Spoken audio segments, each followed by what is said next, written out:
14 April 1891 ಮಧ್ಯಪ್ರದೇಶದ ಮಾಹೋ ಗ್ರಾಮದಲ್ಲಿ ಜನನ.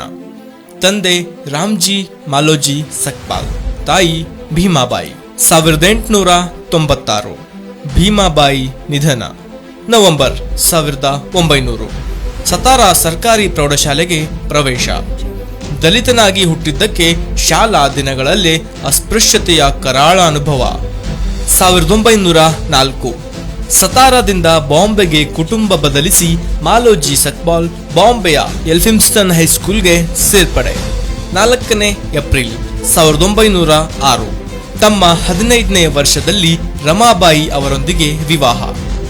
1907 ಮೆಟ್ರಿಕ್ಯುಲೇಷನ್ ಉತ್ತೀರ್ಣ.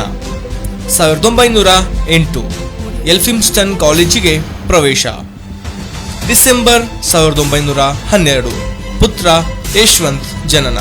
1913 ಬಾಂಬೆ ವಿಶ್ವವಿದ್ಯಾಲಯದಿಂದ BA ಪದವಿ. ಫೆಬ್ರವರಿ 1913 ತಂದೆ ಮಾಲೋಜಿ ಸಕ್ಪಾಲ್ ನಿಧನ. ಏಪ್ರಿಲ್ 1913 ಅಮೆರಿಕದಲ್ಲಿ ಉನ್ನತ ವ್ಯಾಸಂಗಕ್ಕಾಗಿ ಬರೋಡಾದ ರಾಜ ಸಯಾಜಿ ಗಾಯಕ್ವಾಡ್ರಿಂದ ವಿದ್ಯಾರ್ಥಿ ವೇತನ ಮಂಜೂರು. ಜುಲೈ 1913 ಕೊಲಂಬಿಯಾ ವಿಶ್ವವಿದ್ಯಾಲಯಕ್ಕೆ ಪ್ರವೇಶ. ಜೂನ್ 1915 ಕೊಲಂಬಿಯಾ ವಿಶ್ವವಿದ್ಯಾಲಯದಿಂದ ಅರ್ಥಶಾಸ್ತ್ರ ಮುಖ್ಯ ವಿಷಯವಾಗಿ MA ಪದವಿ. ಅದರ ಜೊತೆಗೆ ಸಮಾಜಶಾಸ್ತ್ರ, ಇತಿಹಾಸ, ತತ್ವಶಾಸ್ತ್ರ, ರಾಜ್ಯಶಾಸ್ತ್ರ ವಿಷಯಗಳ ಅಧ್ಯಯನ. ಮೇ 1916 ವಿಶ್ವವಿದ್ಯಾಲಯದ ವಿಚಾರ ಸಂಕಿರಣದಲ್ಲಿ ಭಾರತದಲ್ಲಿ ಜಾತಿ ವ್ಯವಸ್ಥೆ ಕುರಿತ ಪ್ರಬಂಧ ಮಂಡನೆ. The national dividend of India, A historical and analytical study. PhD ಪ್ರೌಢ ಪ್ರಬಂಧ ರಚನೆ. ಜೂನ್ 1916 ಕೊಲಂಬಿಯಾ ವಿಶ್ವವಿದ್ಯಾಲಯಕ್ಕೆ PhD ಪ್ರಬಂಧ ಮಂಡಿಸಿದ ಬಳಿಕ ಲಂಡನ್ಗೆ ಪ್ರಯಾಣ. London school of economics and political science ನಲ್ಲಿ ಅರ್ಥಶಾಸ್ತ್ರದಲ್ಲಿ MSc ಪದವಿಗೆ ಪ್ರವೇಶ. 1917 ಕೊಲಂಬಿಯಾ ವಿಶ್ವವಿದ್ಯಾಲಯದಿಂದ PhD ಪದವಿ ಘೋಷಣೆ. ಜೂನ್ 1917 ಬರೋಡಾ ರಾಜ್ಯರ ವಿದ್ಯಾರ್ಥಿ ವೇತನದ ಅವಧಿ ಮುಕ್ತಾಯ. ಆದರೂ ವ್ಯಾಸಂಗ ಮುಂದುವರೆಸಲು ಲಂಡನ್ ವಿಶ್ವವಿದ್ಯಾಲಯದಿಂದ ವಿಶೇಷ ಅನುಮತಿ. ಆರ್ಥಿಕ ಸ್ಥಿತಿ ಕಷ್ಟಕರವಾಗಿ ವ್ಯಾಸಂಗ ಪೂರ್ಣಗೊಳಿಸದೆ ಭಾರತಕ್ಕೆ ವಾಪಸ್. ಜುಲೈ 1917 ಬರೋಡಾ ರಾಜ್ಯರ ರಕ್ಷಣಾ ಕಾರ್ಯದರ್ಶಿಯಾಗಿ ನೇಮಕ. ಜೊತೆಗೆ ಸಂಸ್ಥಾನದ ಹಣಕಾಸು ಇಲಾಖೆಯಲ್ಲಿ ಪ್ರೊಬೇಷನರಿ ಅಧಿಕಾರಿಯಾಗಿ ಹೆಚ್ಚುವರಿ ಜವಾಬ್ದಾರಿ. ಜಾತಿ ಅಸಮಾನತೆಯ ಕಾರಣ ರಾಜ್ಯಾಶ್ರಯದಿಂದ ಹೊರಕ್ಕೆ. 1917 small holding in India and their remedies ಕೃತಿ ಪ್ರಕಟ. 1918 ನಾಗ್ಪುರದಲ್ಲಿ ನಡೆದ ತಳ ಸಮುದಾಯಗಳ ಸಮಾವೇಶದಲ್ಲಿ ಭಾಗಿ. ನವೆಂಬರ್ 1918 ಬಾಂಬೆಯ Sydenham college of commerce and economics ಅಲ್ಲಿ ಪ್ರಾಧ್ಯಾಪಕರಾಗಿ ನೇಮಕ. 31 ಜನವರಿ 1920 ತಳ ಸಮುದಾಯಗಳಿಗೆ ಧ್ವನಿಯಾಗಲು ಮೂಕನಾಯಕ ಮರಾಠಿ ವಾರಪತ್ರಿಕೆ ಆರಂಭ. 21 ಮಾರ್ಚ್ 1920 ಛತ್ರಪತಿ ಸಾಹು ಮಹಾರಾಜ್ ಅವರ ಅಧ್ಯಕ್ಷತೆಯಲ್ಲಿ ಕೊಲ್ಲಾಪುರದಲ್ಲಿ ನಡೆದ ತಳ ಸಮುದಾಯಗಳ ಸಮಾವೇಶದಲ್ಲಿ ಭಾಗಿ. ಮಾರ್ಚ್ 1920 ಲಂಡನ್ನಲ್ಲಿ ವ್ಯಾಸಂಗ ಪೂರ್ಣಗೊಳಿಸಲು ಸೈಡೆನ್ ಹ್ಯಾಮ್ ಕಾಲೇಜಿನ ಪ್ರಾಧ್ಯಾಪಕ ಹುದ್ದೆಗೆ ರಾಜೀನಾಮೆ. ಮೇ 1920 ನಾಗ್ಪುರದಲ್ಲಿ ನಡೆದ ಸಮಾವೇಶದಲ್ಲಿ ಅಸ್ಪೃಶ್ಯತೆಯ ಕುರಿತು ಐತಿಹಾಸಿಕ ಭಾಷಣ. ತಳ ಸಮುದಾಯಗಳ ಆಯೋಗ ಮತ್ತು ಕರ್ಮವೀರ್ ಶಿಂದೆ ವಿರುದ್ಧ ಟೀಕೆ. September 1920 London school of economics and political science ನಲ್ಲಿ ಅರ್ಥಶಾಸ್ತ್ರ ವ್ಯಾಸಂಗಕ್ಕೆ ಮರುಪ್ರವೇಶ. ಜೊತೆಗೆ ಗ್ರೇಸ್ ಇನ್ನಲ್ಲಿ ಕಾನೂನು ಅಧ್ಯಯನ. ಜೂನ್ 1921 ಅರ್ಥಶಾಸ್ತ್ರದಲ್ಲಿ MSc ಪದವಿಗಾಗಿ ಲಂಡನ್ ವಿಶ್ವವಿದ್ಯಾಲಯಕ್ಕೆ.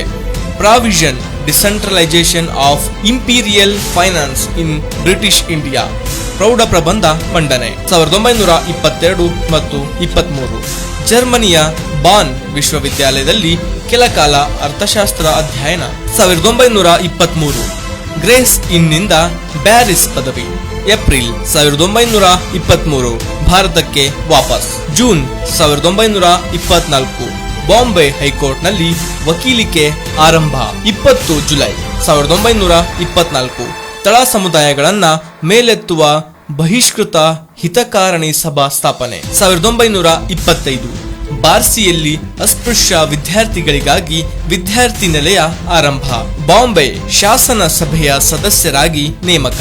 20ನೇ ಮಾರ್ಚ್ 1927 ಅಸ್ಪೃಶ್ಯರಿಗೆ ಮೂಲಭೂತ ಹಕ್ಕುಗಳನ್ನ ನೀಡಬೇಕೆಂದು ಒತ್ತಾಯಿಸಿ ಮಹಾಡ್ನ ಚೌದಾರ್ ಕೊಳದ ನೀರನ್ನ ಮುಟ್ಟುವ ಮೂಲಕ ಮಹತ್ ಸತ್ಯಾಗ್ರಹ. 3ನೇ ಏಪ್ರಿಲ್ 1927 ಬಹಿಷ್ಕೃತ ಭಾರತ ಮರಾಠಿ ಪತ್ರಿಕೆ ಆರಂಭ. ಸೆಪ್ಟೆಂಬರ್ 1927 ಸಮಾಜ ಸಮತಾ ಸಂಘ ಸ್ಥಾಪನೆ. 2ನೇ ಮಾರ್ಚ್ 1930 ನಾಸಿಕ್ನ ಕಾಲ್ರಾಮ್ ಮಂದಿರಕ್ಕೆ ಅಸ್ಪೃಶ್ಯರ ಪ್ರವೇಶಕ್ಕೆ ಒತ್ತಾಯಿಸಿ ಸತ್ಯಾಗ್ರಹ. 1930-32 ಲಂಡನ್ನಲ್ಲಿ ನಡೆದ ದುಂಡು ಮೇಜಿನ ಸಭೆಯಲ್ಲಿ ಅಸ್ಪೃಶ್ಯ ಭಾರತೀಯರ ಪ್ರತಿನಿಧಿಯಾಗಿ ಭಾಗಿ. ಸೆಪ್ಟೆಂಬರ್ 1932 ತಳ ಸಮುದಾಯಗಳಿಗೆ ಪ್ರತ್ಯೇಕ ಮತದಾನ ವ್ಯವಸ್ಥೆಗೆ ಆಗ್ರಹ.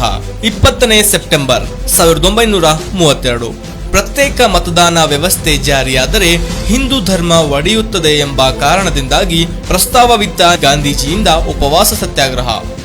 24ನೇ ಸೆಪ್ಟೆಂಬರ್ 1932 ಗಾಂಧೀಜಿಯ ಉಪವಾಸ ಸತ್ಯಾಗ್ರಹಕ್ಕೆ ಮಣಿದು ಪೂನಾ ಒಪ್ಪಂದಕ್ಕೆ ಸಹಿ ಮಾಡಿದ ಅಂಬೇಡ್ಕರ್.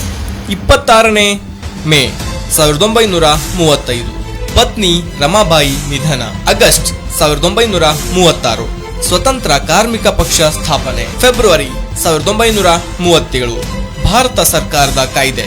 1935 ಅಡಿಯಲ್ಲಿ ಮೊದಲ ಸಾರ್ವತ್ರಿಕ ಚುನಾವಣೆಯಲ್ಲಿ ಸ್ವತಂತ್ರ ಕಾರ್ಮಿಕ ಪಕ್ಷದಿಂದ ಸ್ಪರ್ಧೆ. 17 ಸ್ಥಾನಗಳಲ್ಲಿ ಸ್ವತಂತ್ರ ಕಾರ್ಮಿಕ ಪಕ್ಷ ಗೆಲುವು. 17ನೇ ಮಾರ್ಚ್ 1937 ಮಹಾಡ್ನ ಚೌದಾರ್ ಕೊಳವೆ ಪ್ರಕರಣದಲ್ಲಿ ತಳ ಸಮುದಾಯಗಳ ಪರವಾಗಿ ತೀರ್ಪು. 15ನೇ ಆಗಸ್ಟ್ 1947 ಭಾರತಕ್ಕೆ ಸ್ವಾತಂತ್ರ್ಯ. ನೆಹರು ಸಂಪುಟ ಸೇರಿದ ಅಂಬೇಡ್ಕರ್ ಸ್ವತಂತ್ರ ಭಾರತದ ಮೊದಲ ಕಾನೂನು ಸಚಿವ. 29ನೇ ಆಗಸ್ಟ್ 1947 ಸಂವಿಧಾನ ಕರಡು ರಚನಾ ಸಮಿತಿಯ ಅಧ್ಯಕ್ಷರಾಗಿ ನೇಮಕ. 20ನೇ ನವೆಂಬರ್ 1947 ಅಸ್ಪೃಶ್ಯತೆ ನಿವಾರಣೆಯ ಸಂವಿಧಾನದ 17ನೇ ಕಲಂ ಒಪ್ಪಿದ ಸಂಸತ್ತು. ಫೆಬ್ರವರಿ 1948 ಸಂವಿಧಾನ ಕರಡು ರಚನೆ ಸಂಪೂರ್ಣ. 15ನೇ ಏಪ್ರಿಲ್ 1948 ಡಾಕ್ಟರ್ ಶಾರದಾ ಕಬೀರ್ ಅವರೊಂದಿಗೆ 2ನೇ ಮದುವೆ.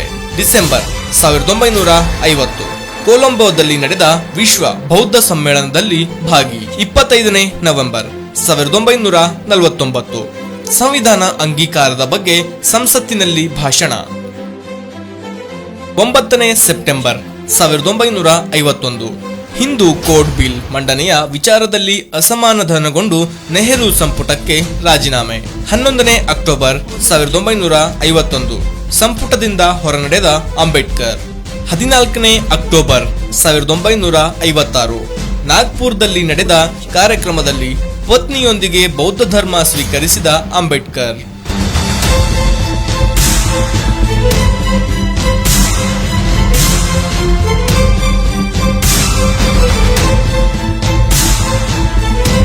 ಆರನೇ ಡಿಸೆಂಬರ್ 1956 ನವದೆಹಲಿಯ ಅಲಿಪೋರ್ ರಸ್ತೆಯ ನಿವಾಸದಲ್ಲಿ ನಿಧನ.